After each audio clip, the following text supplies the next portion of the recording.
Bismillahirrahmanirrahim. Assalamualaikum warahmatullahi wabarakatuh. Alhamdulillahirabbil alamin alladzi bi ni'matihi tatimmus shalihat wa bi fadlihi tatanazzalul khairat wal barakat wa bi taufiqihi tatahaqqaqu al maqasid wal ghayat. Asyhadu an la ilaha illallah wahdahu la syarikalah wa asyhadu anna Muhammadan abduhu wa rasuluh. Allahumma salli wa sallim wa barik ala sayidina Muhammadin wa ala alihi wa sahbihi wa sallim. Subhanaka la ilma lana illa ma 'allamtana innaka antal alimul hakim. Allahumma 'allimna ma yanfa'una wanfa'na bima 'allamtana wa zidna ilma.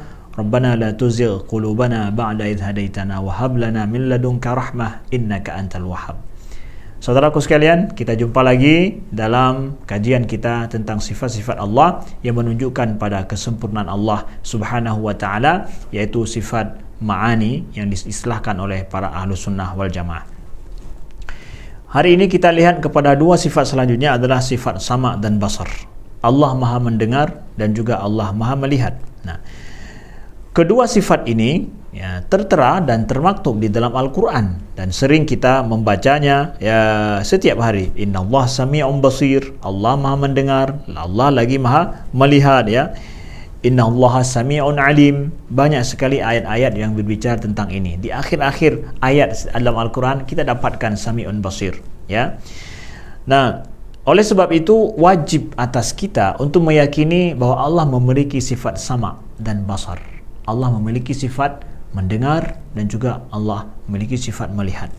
Nah, dalam hal ini perlu kepada penjelasan bagaimana kita memahami sifat sama' dan basarnya Allah Subhanahu wa ta'ala, supaya tidak terjadi penyerupaan antara Allah dengan makhluknya dalam pemahaman kita terhadap sifat ini. Karena sering kita pakai sifat sama itu mendengar pada makhluk, begitu juga melihat pada makhluk. Nah, ketika kita mengatakan Allah memiliki pendengaran, Allah memiliki penglihatan, apakah maknanya sama dengan penglihatan kita? Na'udzubillah, sama sekali tidak ada penyerupaan. Laisa kamitslihi syai'un wa huwas samiul basir. Allah tidak ada yang menyerupai dengannya segala sesuatu apapun, dan Allah Maha mendengar dan juga Maha melihat. Nah, di sini kita lihat para ulama mendefinisikan daripada kedua sifat ini adalah dia sifat yang azaliyatan, dua sifat yang memang azali sifatnya, yang bersama qaimun bizatillah, bersama dengan zat Allah, tidak ada permulaan terhadap kapan Allah mendengar, kapan Allah melihat, itu tidak dipertanyakan. Kalau kita manusia jelas kapan dia bisa melihat, kapan dia bisa mendengar, ada permulaan. Tapi bagi sifat Allah tidak demikian, azaliyah sifatnya. Jadi kemudian berhubungan dengan apa? Segala sesuatu yang didengar, juga segala sesuatu tata'allaq bi kullil masmu'at wal tata'allaqan bil masmu'at wal mubassarat, berhubungan dengan segala sesuatu yang bisa didengar, dan juga yang dilihat. Atau dalam penjelasan daripada Imam Sanusi, beliau sebutkan adalah berhubungan dengan segala sesuatu yang ada bil mawjudat. Jadi kedua sifat ini itu berhubungan dengan yang bisa didengar, yang bisa dilihat Begitu juga walaupun sifatnya al-mawjudat. Mawjudat artinya apa? Allah mendengar segala sesuatu yang ada Allah melihat segala sesuatu yang ada Menurut kata Imam Sanusi bahwa Allah bisa mendengar segala sesuatu yang ada sebagaimana juga Allah melihat segala sesuatu yang ada. Nah, maka dari sini kita pahami bahwa sifat sama Allah dan basar Allah ini adalah berbeda sekali dengan sifat makhluk. Kedua sifat ini adalah sifat idrak, artinya sifat pengetahuan bagi Allah Subhanahu wa ta'ala. Allah mengetahui dengan sama dan Allah mengetahui dengan basar. Allah boleh mengetahui segala, Allah boleh melihat segala sesuatu yang terdengar, Allah boleh mendengar segala sesuatu yang terlihat. Kalau dikatakan Allah bisa untuk mendengar dan melihat segala sesuatu yang ada, sebagaimana penjelasan daripada Imam Sanusi. Maka dengan demikian sifat Allah ini adalah jauh berbeda dengan sifat makhluk dan tidak ada persamaan sama sekali, saudaraku yang dimuliakan Allah. Nah, lalu kemudian ketika banyaknya yang didengar, banyaknya yang dilihat, Allah mengetahui dengan pendengarannya, Allah mengetahui dengan penglihatannya banyak sekali. Apakah dengan demikian menunjukkan bahawa Allah memiliki banyak pendengaran, Allah memiliki banyak penglihatan? Tidak, saudaraku yang dimuliakan Allah. Allah memiliki satu sifat sama, Allah memiliki satu sifat basar. Tidak banyak sifat tersebut dengan banyaknya yang dilihat, dengan banyaknya yang didengar. Saudaraku yang dimuliakan, tidak sama sekali. Jadi pendengaran dan penglihatan Allah adalah satu, sifatnya tetap satu, walaupun yang diketahui itu banyak.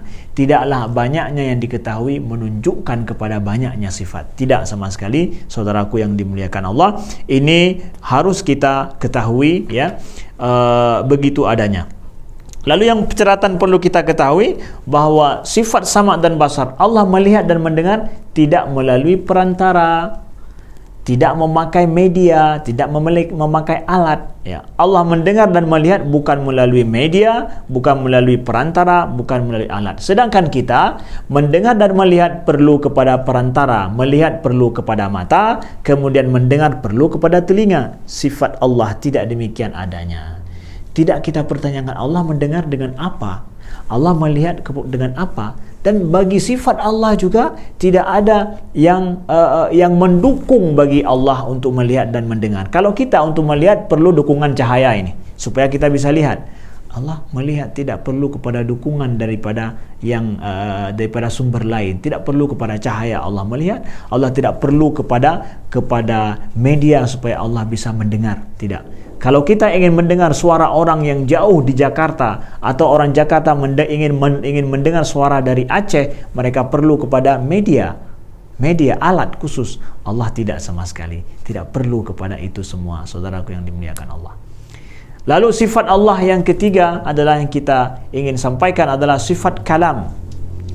Termasuk adalah sifat ma'ani. Dia adalah sifatun azaliyatun qa'imatun bidzatihi ta'ala. Dia ini sifat yang azali juga bersama dengan zat Allah subhanahu wa ta'ala. Laisat biharfin wala sautin munazzahatun anit taqaddum wa ta'akhur wal i'rab wal bina wa anis sukutin nafsi, ya, alladhi tudabbiru fihi an-nafsu kalamaha ma'al qudrah alaihi. Maknanya apa? Bahawa sifat Allah, yaitu sifat kalam. Allah itu adalah memiliki sifat kalam. Sifat ini sifat azali, sifatnya bersama dengan zat Allah. Sifat kalam Allah laisat biharfin. Sifat Allah yang kalam ini bukanlah terbentuk daripada huruf, tidak terbentuk daripada suara, dan juga suci, bersih daripada awalan dan akhiran, ya. Kalau dalam bahasa manusia itu selalu ada permulaan dan akhiran, ya. Dan juga sifat kalam Allah itu tidak berlaku padanya grammar, tata bahasa dan yang lainnya, ya. Dan tidak ada sifatnya adalah berpikir, tidak ada. Subhanahu wa ta'ala, Allah subhanahu wa ta'ala memiliki sifat kalam. Dia bukan berbentuk huruf, tidak pula berbentuk suara, dan juga tidak ada awalan dan akhiran, dan tidak ada tata bahasa bagi kalam Allah subhanahu wa ta'ala. Kita tidak menyatakan bahawa kalam kalau sesuai dengan tata bahasa berarti kalam itu kalam manusia. Kita ingin menyatakan bahawa sifat Allah subhanahu wa ta'ala, dan para ulama ahlu sunnah menjelaskan bahawa sifat kalam Allah itu adalah sifat yang tidak sama dengan sifat makhluk. Kalau makhluk perlu kepada huruf, perlu kepada suara supaya dia bisa untuk berbicara, maka Allah kalamullah, Allah berbicara tidak perlu kepada huruf, tidak perlu kepada suara, dan tidak perlu kepada grammar, tidak perlu kepada tata bahasa, dan tidak ada sifatnya permulaan dan akhiran. Kenapa demikian didefinisikan? Karena untuk membedakan antara kalamullah dengan kalam makhluk. Kenapa harus dibedakan? Karena Allah laisa kamitslihi syai'un. Begitu sifatnya. Dan kita dapatkan dalam Al-Quran Allah sebutkan wa kallamallahu Musa taklima. Allah betul-betul telah berbicara dengan Musa, dengan Nabi Musa alaihi salam. Dan banyak ayat, ya, dalam Al-Quran ya Allah menyatakan dirinya adalah Allah berbicara. Ya, berbicara begitu dalam banyak hadis. Oleh sebab itu wajib kita yakini bahawa Allah subhanahu wa ta'ala memiliki sifat kalam di samping memiliki sifat sama dan juga sifat basar. Nah, jadi saudaraku yang dimuliakan Allah, kita harus paham bahawa kalamullah subhanahu wa ta'ala, ya, dengan kalamnya lah Allah menurunkan Al-Quran, ya, dengan kalamnya lah Allah menurunkan wahyu-wahyu kepada Nabi sebelumnya, ya. Dan kalamullah subhanahu wa ta'ala, Allah yang lebih tahu tentang hakikat daripada kalamnya. Para ulama menjelaskan bahawa kalamullah adalah tidak sama dengan kalamnya makhluk. Itulah dibuat definisi sebagaimana sudah kita jelaskan tadi. Ini menunjukkan bahawa sempurnanya sifat Allah subhanahu wa ta'ala, walaupun sifat-sifat tersebut ada kita pakai untuk makhluk. Oleh sebab itulah perlu kita pahami sifat kalamullah, sama dan basar. Ini semua adalah sifat wajib bagi Allah. Harus kita pahami dalam koridor yang sesuai dengan zat Allah, yang membedakannya daripada makhluk. Karena ketiga sifat ini kita pakai juga pada istilahnya untuk makhluk ciptaan Allah subhanahu wa ta'ala. Kebalikan daripada sifat ini, kalam, kebalikannya adalah bisu, mustahil bagi Allah. Kemudian kebalikan daripada sifat sama itu adalah tuli, na'udzubillah. Allah mustahil bersifat dengan sifat yang kebalikan daripada sifat sama. Begitu juga basar adalah buta, mustahil Allah bersifat dengan sifat buta. Kita lihat kebalikan daripada ketiga sifat ini, itu mustahil bagi Allah. Itulah rahasianya kenapa dikatakan bahawa sifat ma'ani, mulai dari sifat ilmu, qudrah, iradah, hayah, dan juga sama, basar dan kalam, ketujuh sifat ini itu sifat wajib bagi Allah. Kenapa dikatakan wajib? Karena kebalikan daripada sifat ini semua mustahil. Kebalikan daripada qudrah adalah tidak kuasa. Kebalikan daripada ilmu adalah jahlu. Itu tidak mungkin bagi Allah. Kebalikan daripada hayah adalah mayit, dan seterusnya. Itu mustahil bagi Allah subhanahu wa ta'ala.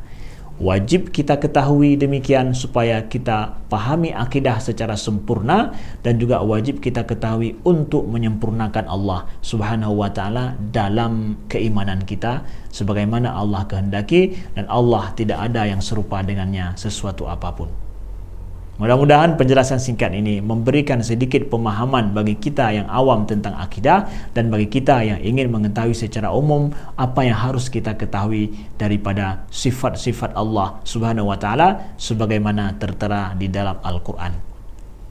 Wallahu a'lam wa nisbatul ilmi ilaihi aslam, wala hawla wala quwata illa billah. Terima kasih. Wassalamualaikum warahmatullahi wabarakatuh.